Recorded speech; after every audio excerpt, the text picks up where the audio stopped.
Welcome to Voices of the Community, which explores critical issues facing Northern California communities. We introduce you to the voices of community thought leaders and change makers who are working on solutions that face our fellow individual community members, neighborhoods, cities, and our region. This is George Koster, your host. This episode is part of our series exploring COVID-19's impact on nonprofits and small businesses in the San Francisco Bay Area. Back in April of 2020, when we decided to create this ongoing series on COVID-19's impact, first on nonprofits and then on small businesses in the San Francisco Bay Area, we, like you, had no idea how long the pandemic would go on and what the health and economic impact would be in our community. Going into 2021, the pandemic is now killing more people, shutting down more nonprofits and small businesses, along with wiping out the livelihoods of families, neighborhoods, and communities. We will continue to shine a spotlight on the nonprofits and small businesses that make up the fabric of our community, along with the founders and staff who are struggling to deal with the impact of the COVID-19 pandemic on their operations, services, and sustainability until we can all get to the other side of the pandemic. Along the way, we will also share with you all the amazing solutions that our nonprofits, small businesses, foundations, and government leaders are working on to help us all get to the other side of the pandemic and come together to rebuild our communities with more economic, social, and environmental equality. I think that when we start thinking about poverty in the Bay Area, which again, I just want to reiterate, here in this region, I have to believe that it is solvable. And I know that's crazy to say because of how complex the problems are, but we have all the resources in this region. And I think when applied appropriately and strategically and with flexibility, we can really change opportunities for people. And I think that we've seen various examples of that through our kind of multi-pronged approach. This is the Chief Program Officer, Kelly Bathgate, and Communications Director, Marisa Giller of Tipping Point Community. Tipping Point Community was founded by Daniel Lurie back in 2005 with a systematic approach to ending the cycle of poverty for over 1+ million of our fellow community members in the San Francisco Bay Area. Tipping Point's model is different from a traditional philanthropic organization or a foundation. Tipping Point sits right in the middle between incredible wealth and incredible poverty. Their board of directors covers their overhead. They utilize all of their funding to have 100% impact. They have no endowment, and every year they start at zero to raise millions of dollars to fund nonprofits in their 4 key issue areas that Kelly and Marisa will walk us through today. I'm joined remotely via Zoom by Kelly Bathgate, the Chief Program Officer, and Marisa Giller, the Communications Director at Tipping Point Community. Thanks for being here, Kelly and Marisa. Thanks for having me, George. It would be really wonderful for the audience to have an overview, and then we can go into a little bit more depth of the amazing portfolio of programs that Tipping Point has. So could you please share with the audience, what is Tipping Point and what are your portfolio of programs? Sure. As you said, there's a lot that we do. So I'll start with the top. Tipping Point is a Bay Area, San Francisco-based foundation, and our mission is to advance poverty-fighting solutions here in the Bay Area.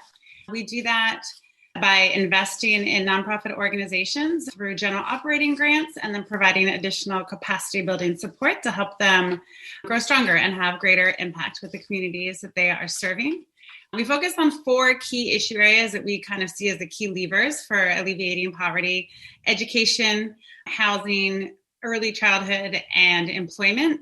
And within each of those, we have kind of key targets and goals that we have. In addition, we have a few particular initiatives that are focused on specific populations.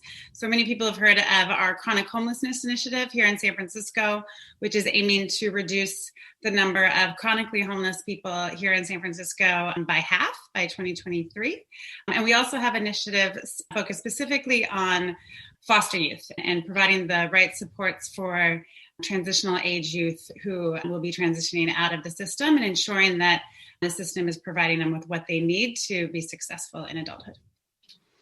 And then you have an entire research component as well. And then you're lobbying. I think another really interesting piece of what you do is the corporate philanthropy piece. So can you talk a little bit about the research piece, but then also you're going out to corporate philanthropies and say, please put your money where you say your values are?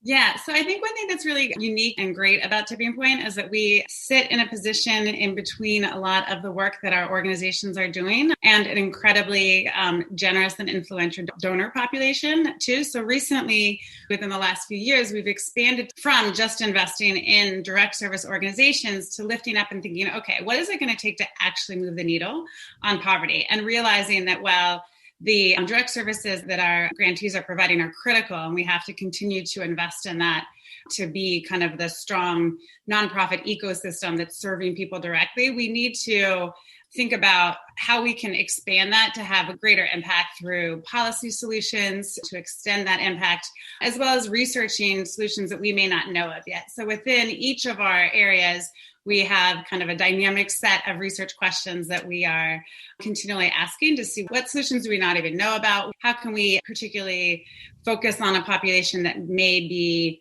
disproportionately impacted by a challenge, that kind of thing. And so that helps us invest in what we think will be most effective.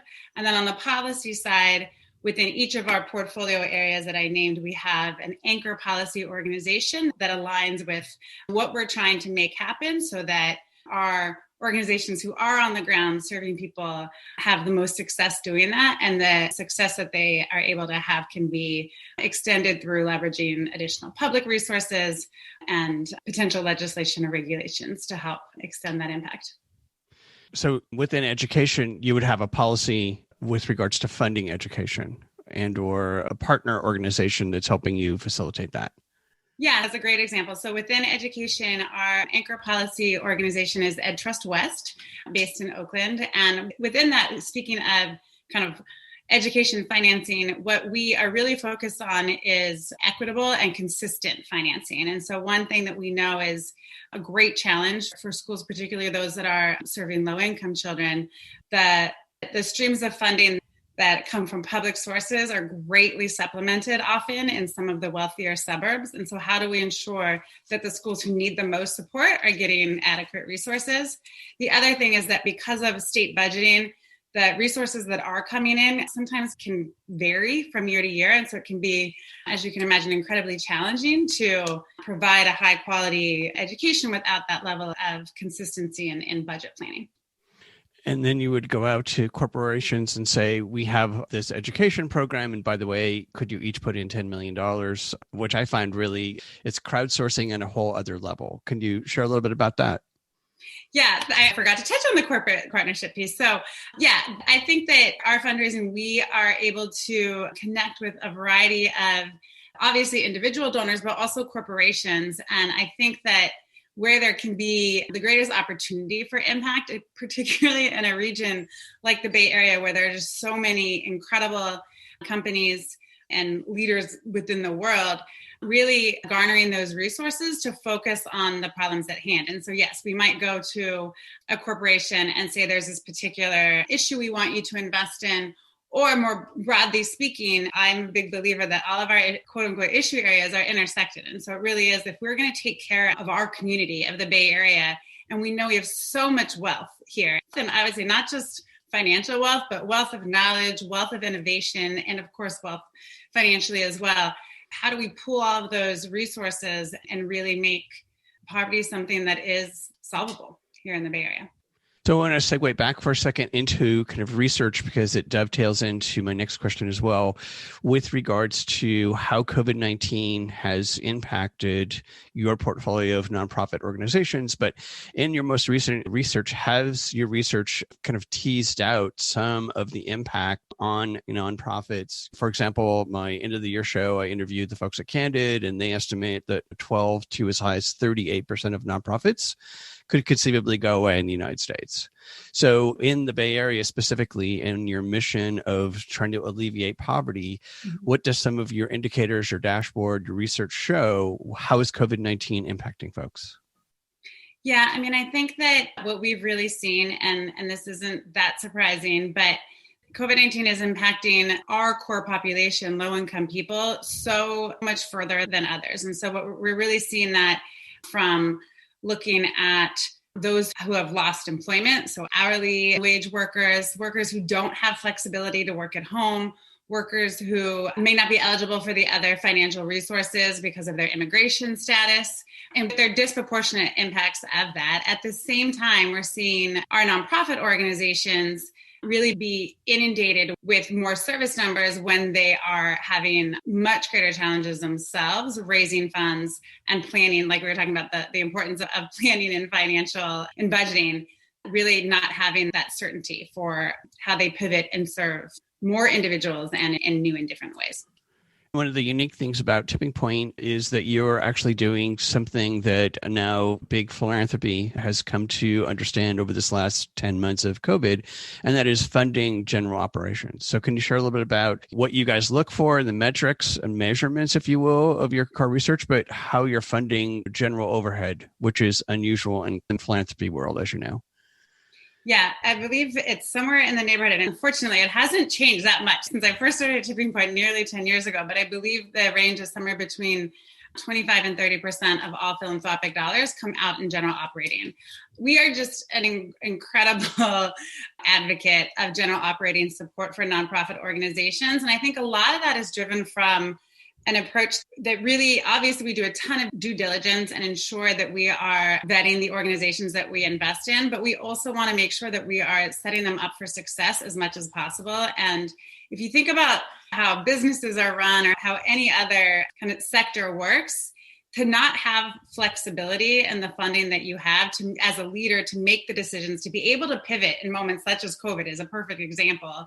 We just really think it can result in sort of hamstrung organizations and hamstrung leaders. And so I think it's a critical component of what we're doing. And I would say it's a great example of something that we've sort of seen validated through the current crisis that we're going through. So what do you feel has been the largest impact on the community of Tipping Point's efforts and your ability to multiply your impact through corporate philanthropy, but multiply it through the intersectionality of your approach? I mean, there's so much to say to that. I definitely think that I'll speak both kind of long-term, but also specifically now in COVID. I think one thing that we saw right off the bat was our ability to get resources out to our grantee organizations who are on the ground serving people within, I think we launched our emergency effort 3 days before the shelter in place order here in the Bay Area.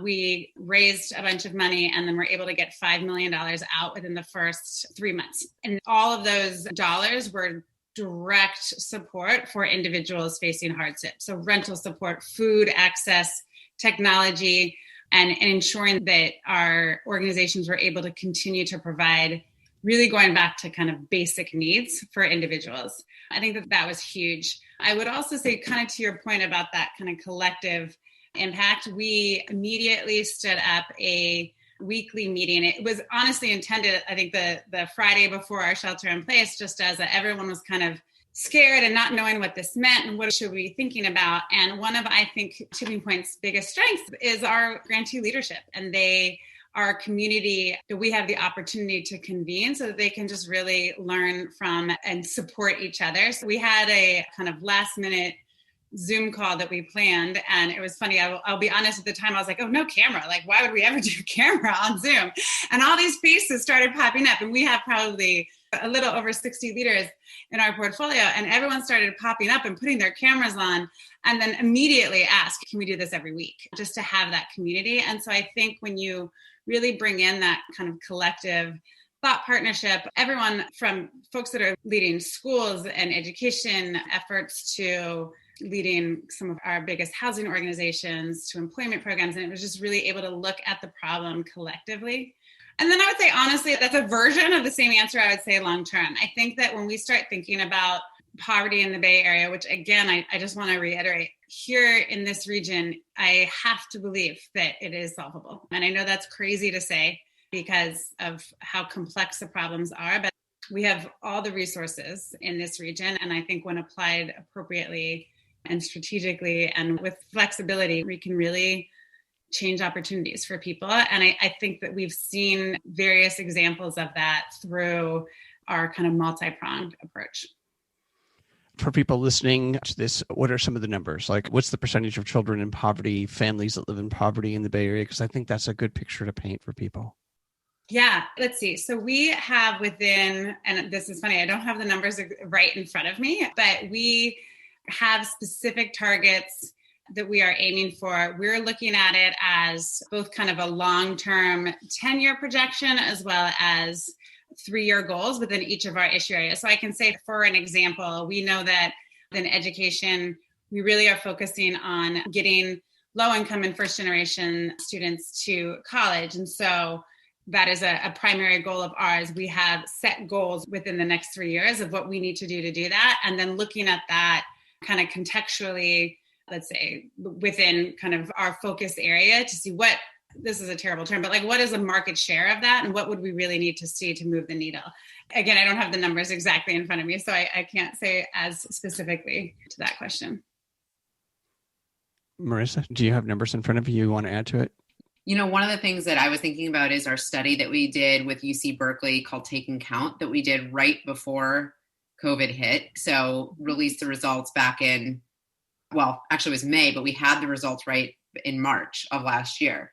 I will say that study is an example of the research that we do so that we have the context of the kind of size of the problem that we're trying to solve. Things like how many months of savings people have, what percentage of people have 4 months of savings, how many people can actually pay their bills every month. And those are the exact indicators that have been so exacerbated by, it's like savings in the time of emergency. And then here we have one of the biggest emergencies any of us have ever experienced. Over the years that you've worked at Tipping Point, do you have a favorite story of Tipping Point's work in the community? Yeah, so I really think that moment when we hosted our first Zoom call the Friday before shelter in place, and we had no idea what was coming before us. I will be honest, when Sam Cobbs, our CEO, told me that he wanted me to plan what an emergency response would look like to COVID, I kind of rolled my eyes and was like, are you serious? Like, are you really believing this too? So I was certainly proven wrong in that instance, but we were prepared to do that. And we knew that kind of when all else fails, to go back to our community and that strength of our grantees and their leadership. And I'm a very visual person. So the visual pop-up of all these faces, just clearly gaining comfort in each other and feeling that like, okay, we can do this regardless of what comes. That is what I love about this work. And that is where I find inspiration. I have so many different stories, and it always goes back to our grantees and both the leaders that we get to work with, but the people that they serve, and just finding true strength and inspiration from that. So someone who's listening to this, how can they get engaged with Tipping Point? You have an entire portfolio. So if someone wanted to donate, obviously we can't volunteer yet, but how can folks get engaged in helping your mission to alleviate poverty in our Bay Area? Yeah, thank you for that question. I feel like this is always such a good question. And now in particular, when people can't necessarily in-person volunteer as easily as we once can, it's a good one. First, I would say donate, obviously, is a wonderful way to support organizations right now. There is no shortage of need, certainly. And then I also would say just stay educated. I think that there are a lot of misperceptions about poverty. It's certainly the most complex thing I've ever worked on. And I think staying educated and staying engaged in the issues so that you really understand and can have good conversations with your friends over your Zoom happy hours or whatever you're doing.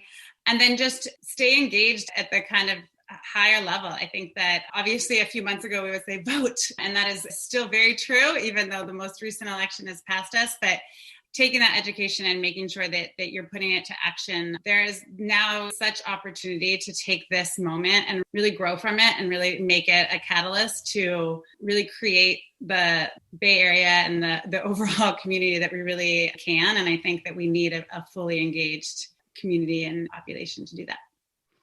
Which leads me into my final question, which is kind of a two-parter. First part is, what are some of the good things that you could see coming out of this? And then the second part, because you work with so many organizations and empowering them, what are some of the common themes of solutions that you've seen people come up with? Yeah, great question. When we launched our emergency response, we really thought about it in 3 phases. Obviously, there's a need to get money out the door and get resources and food and rent payments out to people in that initial response. And then really thinking about what we're going to need to stand up the nonprofit community so that they continue serving people through a relief kind of phase of that, which we're hopefully getting to soon. To me, the most exciting part about this is really thinking about recovery and what rebuilding looks like. Hopefully we never go back to, everyone is saying this, but let's never go back to quote unquote normal. very specifically thinking about some of the work that we're talking to folks about. How do we use this as an opportunity to make sure that every student in our schools is a one-to-one district, meaning that every student has a device that they can learn on, and every household has internet connectivity? That is something, again, particularly here in the Bay Area, you think we can make happen. And so how do we make sure that we use this as an opportunity to make that happen? Obviously, with virtual school, it's critical. It's always critical, because that learning and that divide that happens without having that connectivity really, really contributes to the opportunity gap. How do we think about being more flexible with housing, thinking about how we get people housed and safe, thinking about that far beyond your traditional shelters, your traditional units, but thinking how can the state and nonprofits and the counties come together and really think about, as my colleague Chris Block said, broadening the solution set to think about housing as the critical kind of foundation to everything else it is. How do we take workforces and build out new skill sets in this time to respond very rapidly? Obviously, there are new opportunities now. We have an investment to develop a contact tracing workforce. How do you take that and translate it into opportunities in a quick way? I just think that there's so many opportunities so that we never have a situation where people are so disproportionately impacted, and that we can really get people the basic needs that they have, regardless of what comes down the line. And then I think, to your point, engagement. Yeah. COVID is just one piece, as we know, of what many people are calling the kind of triple pandemic of the last year. And again, I always say that I have my optimistic days and my less optimistic days. If we're calling today one of my more optimistic days, I have to believe that we will come out of this stronger and more engaged about not just what's happening right in front of us and what's happening in our own lives, but realizing that we're all connected, and that to engage on issues that are affecting others in a much more regular way, and not just when it's the only thing that's on the news and the only thing you're hearing or talking about. I'm hopeful that we'll get there because of everything that we've experienced over the last year. And so, Marisa and Kelly, is there anything I haven't asked that you would like to talk about today? We talk a lot, George, about the idea of philanthropic capital is putting it to use as risk capital, and how philanthropy can take risks that government can't. So investing in new ideas or new ways of doing things. And we have one project in development right now, a building in Soma. It's located at 833 Bryant. So Kelly, can you tell me a little bit about the Bryant Street project?